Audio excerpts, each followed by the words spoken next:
Assalamualaikum warahmatullahi wabarakatuh, pemirsa televisi Muhammadiyah dimanapun Anda berada. Apa kabarnya?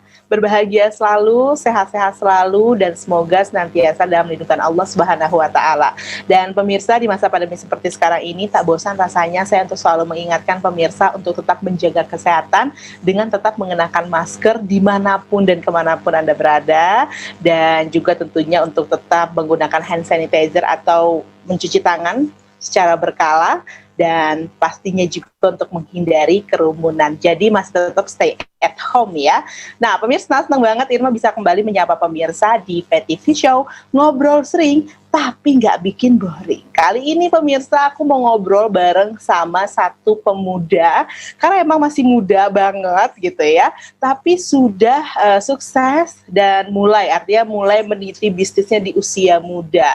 Ini mungkin juga nanti akan menjadi satu ide bagi para pemirsa yang menyaksikan program ini, karena ternyata berbisnis itu bukan hanya dilakukan oleh para orang-orang dewasa, tapi bisa juga dilakukan oleh para pemuda, sekalipun mereka masih dalam usia sekolah. Karena yang kali ini ingin aku ajak ngobrol itu adalah seorang mahasiswa asal Indonesia di Turki. Langsung aja kita kenalan yuk sama Muhammad Ali. Halo, assalamualaikum warahmatullahi wabarakatuh.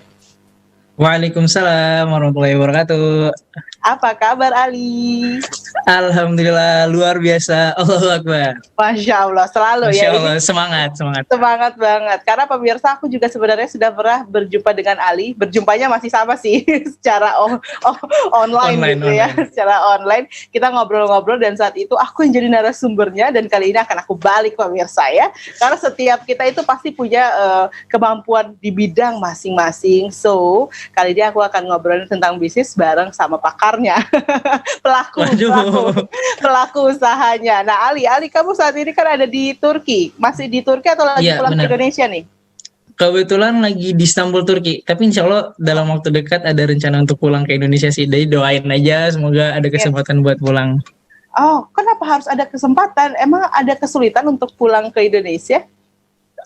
Kesulitannya sekarang ini sih, ridho dari orang tua. Karena di Indonesia kan sekarang untuk balik ke Indonesia ada karantina di hotel ya. Ya, jadi orang tua agak khawatir karena ya karantina cukup lama, terus itu khawatir akan terjadi sesuatu yang tidak diinginkan gitu-gitu. Jadi diminta untuk sabar dulu sampai selesai itu prosesnya, baru nanti diizinin untuk pulang. Oke, berarti ini kalau misalnya doa Ali terkabulkan, insya Allah Indonesia sudah dalam keadaan yang lebih baik ya. Amin, pemirsa. Amin. Oke, Ali, bagaimana kabar kamu di sana? Pandemi ini kamu tidak ada khawatir gitu tertular dengan virus-virus yang sedang beredar? Gimana? Alhamdulillah keadaan sehat walafiat. Karena memang di Turki itu untuk pandemi sendiri, dari pemerintah penanganan untuk COVID sendiri itu sangat luar biasa menurut aku pribadi ya. Jadi dari pemerintah itu sangat aware dengan keadaan masyarakatnya gitu. Kebetulan aku juga kuliah di kesehatan masyarakat dan tergabung di salah satu organisasi sosial di Turki yang internasional.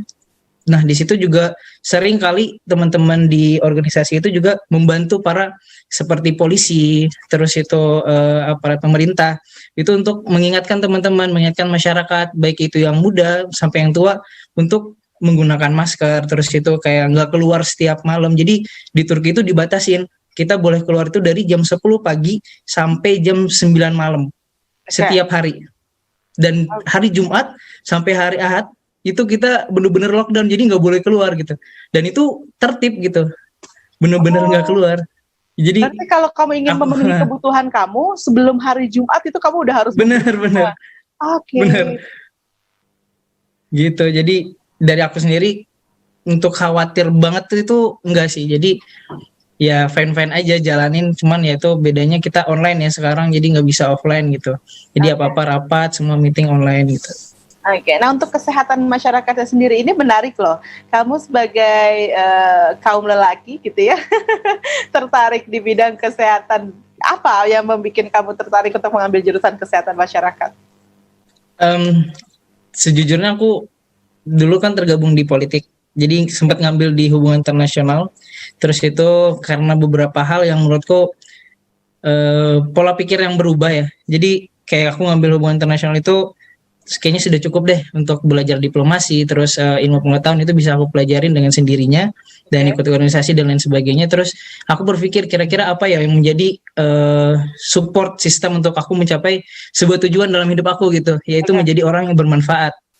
Nah di situ aku mikir kayaknya kesehatan masyarakat nih bagus gitu, karena sekarang itu keadaan masyarakat kita khususnya di daerahku di Jambi itu sangat apa ya, kayak riskan banget gitu loh untuk soal kesehatan. Jadi kesehatan masyarakat itu sendiri kita belajar gimana bukan cara menanggulangi, tapi gimana caranya kita terus bisa meningkatkan kesehatan yang ada di masyarakat kita gitu. Nah itu yang aku pelajarin, khususnya di Turki juga untuk sosialnya bagus banget. Jadi itu yang aku ambil kesempatan biar nanti bisa balik ke Indonesia mengaplikasikan apa yang aku punya gitu. Ya, itu benar banget sih. Karena apapun yang kita lakukan dimanapun kita berada, memang kembali lagi harusnya ya kembali ke rumah kita lagi gitu ya. Dan betul. Untuk menghidupkan rumah itu bagaimana kita mengisinya dengan hal-hal yang kemudian bisa mensupport peningkatan kualitas ya kan. Benar. Seperti di Jambi itu. Oke. Tadi sebelumnya kuliah di politik sains lah ya, kayak hubungan internasional. Nah, itu kamu kuliah juga di Turki juga atau gimana? Iya di Turki. Jadi aku tahun pertama kan kelas bahasa Kenapa Turki. Kenapa kamu sangat aktif dan dinamis ya? Langsung berubah, merasa cukup udah deh berubah lagi gitu ya? Gimana? Emang gampang kayak gitu? Sebenarnya nggak gampang sih. Itu keputusan yang sangat sulit ya menurut aku pribadi, dan teman-teman itu juga kadang komen, aduh ini Ali apaan sih, nggak jelas banget hidupnya ini, kenapa ya bisa ngambil keputusan kayak gini. Bener. Ya aku punya jalan sendiri yang memang aku sudah menata itu gitu loh. Jadi kayak aku itu lebih ke fleksibel, bukan fleksibel dalam artian nggak punya tujuan atau nggak punya arah gitu. Cuman ketika aku berada di satu tempat, jadi kita tuh punya prinsip di mana bumi dipijak di situ langit dijunjung gitu kan. Nah ketika aku di hubungan internasional, aku berpikir kayaknya ini menganalisa tentang politik itu sudah sangat sakral banget gitu loh. Nah ini nggak bisa dirubah semerta-merta karena untuk diri aku sendiri. Jadi hubungan politik atau politik internasional atau hubungan internasional itu sendiri sesuatu yang sifatnya semua urusan manusia. Dan kita nggak bisa mengendalikan manusia, nggak bisa mengontrol manusia gitu kan, capek sendiri gitu loh. Nah di situ tadi bertolak belakang sama tujuan aku untuk menjadi orang yang bermanfaat. Kurang lah di situ minatku untuk menjadi seorang politikus. Tapi ketika aku beranjak, terus akhirnya ngambil keputusan, konsultasi sama orang tua dan disetujuin, pindah ke kesehatan masyarakat, berjalan di kesehatan masyarakat, terus aku ngambil kuliah lagi di Indonesia, jurusan administrasi negara. Jadi sekarang 2 juga kuliah double degree. Ya ampun Ali, apa yang bikin kamu berpikir seperti itu, menyibukkan diri, bahkan kuliah pun sampai di 2 negara, semuanya harus benar-benar dimulai dari awal kan berarti? Yes, semua dimulai dari awal. Dari semester 1 lagi kan, Li? Yes. Ya ampun. Jadi ketika kamu memutuskan untuk pindah ke kesehatan masyarakat, di saat itu pula kamu memutuskan untuk kuliah administrasi negara atau bagaimana prosesnya? Iya, jadi pas aku di kesehatan masyarakat, itu pas banget di pandemi. Jadi pas udah pandemi, terus aku masuk kesehatan masyarakat, dan di situ aku ngerasa ada tadi korelasi antara kesehatan sama politik. Nah, cuman politik bukan secara khusus di partai atau di perpolitikan sistem politiknya enggak. Cuman di sini aku ngelihat ada sedikit kecenderungan aku nganalisa ada sedikit problem lah untuk di bidang administrasi. Contohnya kayak kita di administrasi kita sendiri di Indonesia itu banyak orang yang susah mau ngambil untuk kayak kesehatan, kayak BPJS, segala macamnya lah gitu-gitulah. Itu kan susah ya. Banyak masyarakat kita itu yang tidak diperhatikan di bawah, yang awam, dan itu birokrasinya itu susah.